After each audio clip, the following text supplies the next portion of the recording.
Hello everyone, happy Monday morning. My name is Elena Riley. I work here at First Alert 6 on our digital team, bringing you news on our website throughout the morning.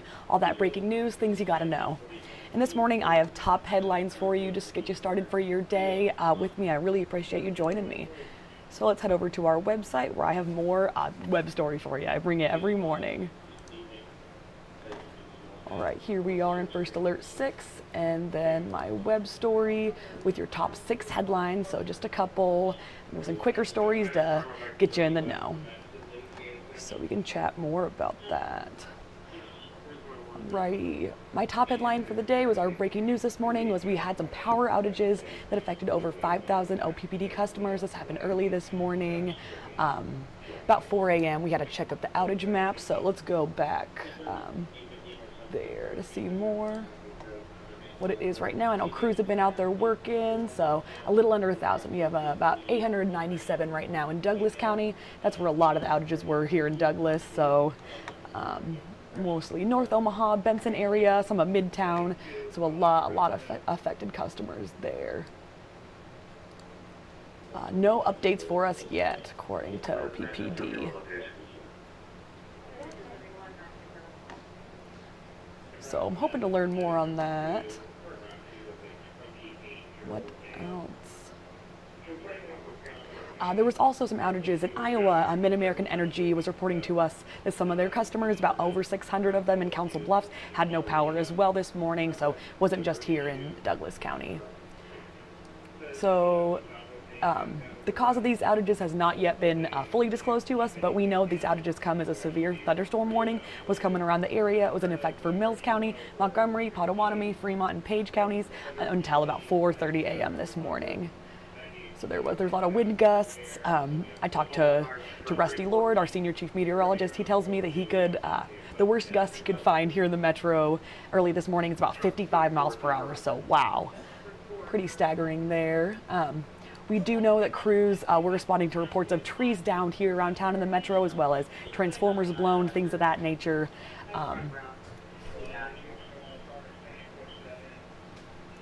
Yes. Alrighty, that's all I have there. Hoping on an update to get you some more information on that, but we'll have to see.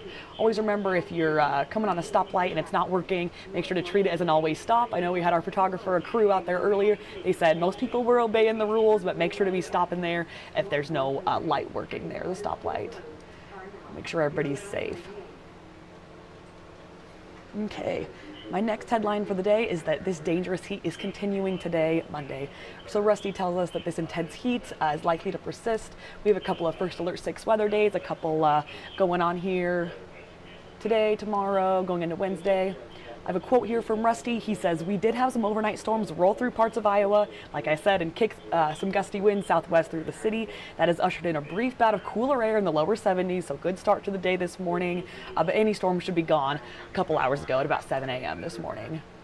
Of course, this warmth and humidity will return, though. Don't worry, we got it back. Highs are expected in the upper 90s this afternoon."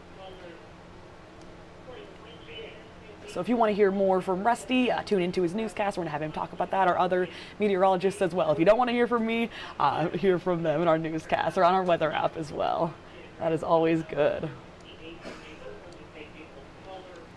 Alrighty, next, keeping going with that heat I've been talking about, we spoke with the owner of Omaha Heating and Air Conditioning, just telling us about they're expecting a lot of calls to their company, a lot of need to help people with their air. They talked to us about just how we can help you guys to know how to keep your home cool during this dangerous heat.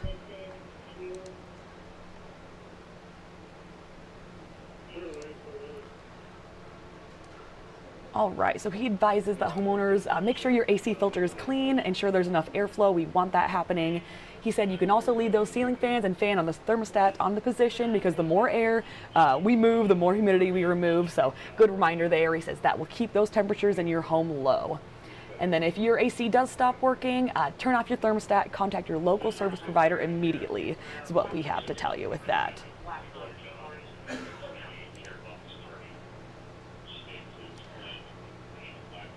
Other than that, he also said just make sure to keep your blinds closed, like, things that we should all know, but just good reminders. I know we do that here sometimes in the newsroom. Also, what else did I have to tell you? Make sure when you're using your appliances, just be smart with that. An oven, a dryer, things of that nature, just be smart while using those. That might heat up your space a little bit more, so just be mindful there. Of course, if you are out and about or see anyone that maybe could utilize this, the Salvation Army will be opening 2 cooling centers here in Omaha. One is the Kroc Center on White Street, and then the North Core on Pratt Street. They're open today. There's some ranging times. I have that more here in my web story. But there, if you need someone, they have some nice air-conditioned spaces, some water bottles. We could all use that. Maybe if you need a little break or see someone out in the conditions that needs some help.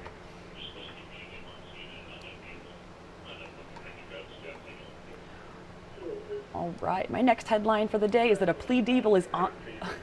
Pardon me.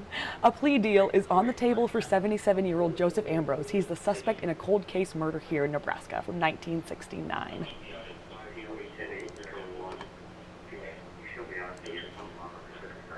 All right, here he is. So Saturday night, we first reported that Ambrose will likely face a lesser charge in the stabbing death of 17-year-old Mary Kay Hesse. There she is, like I said, 1969. We spoke with a Saunders County attorney. She tells us that she anticipates filing an amended pleading for Ambrose either today or tomorrow. A little more background on him. He has been in custody since last November for first-degree murder. We also spoke with Hesse's family. Of course, Mike McKnight was on that. They say the lead investigator told them he will likely plead to a conspiracy to commit murder charge on Thursday in court. And Hesse's family, when we talked to them, they said the plea deal has caused them unrest with the legal system. They're struggling a little bit with this. The attorney responded to that. She said, I'm really sorry for the family, that they're not happy. Just sincere apologies from her. But it has been a tough case for her and other officials that have been working on this as well, from what we gather.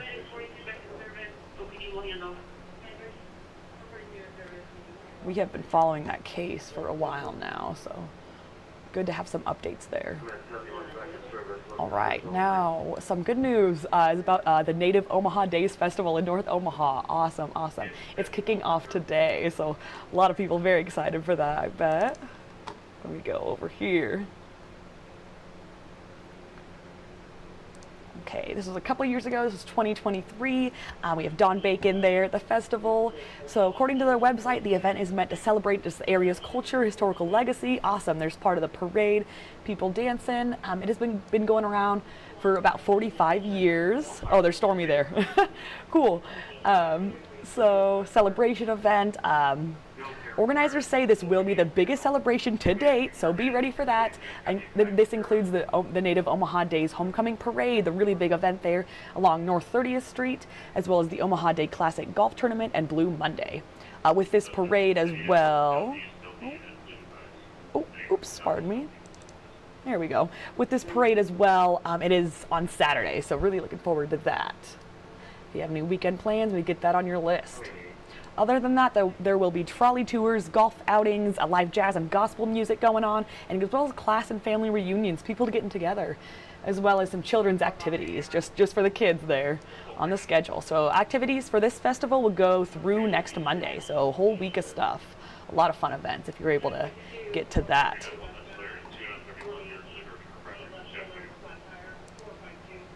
Okay. And then lastly, a little update on the Huskers. Get you ready for those seasons. So football and volleyball, they're going to have a really busy week, so let's chat more about that.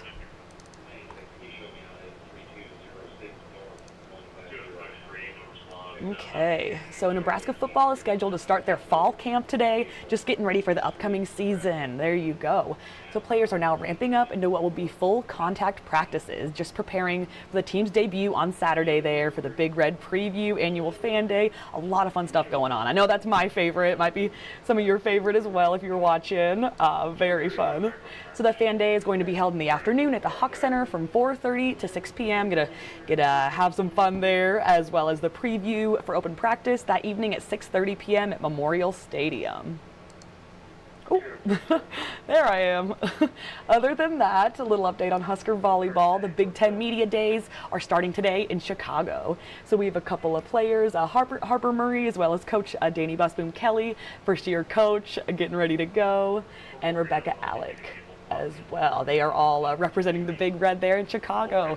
So awesome news there. Okay, that is all I have for you. There are some tickets left if you want to go to that Big Red preview. Get your tickets here. I have it linked here. I might just have to show up there as well. Sounds awesome. Alrighty. That is all that I have for you this morning. Thank you very much for joining me. I bring you this live stream around 9 a.m. every morning, as well as this web story around 6 a.m. Thank you so much for starting your day with me, and everybody have a good day. Thank you.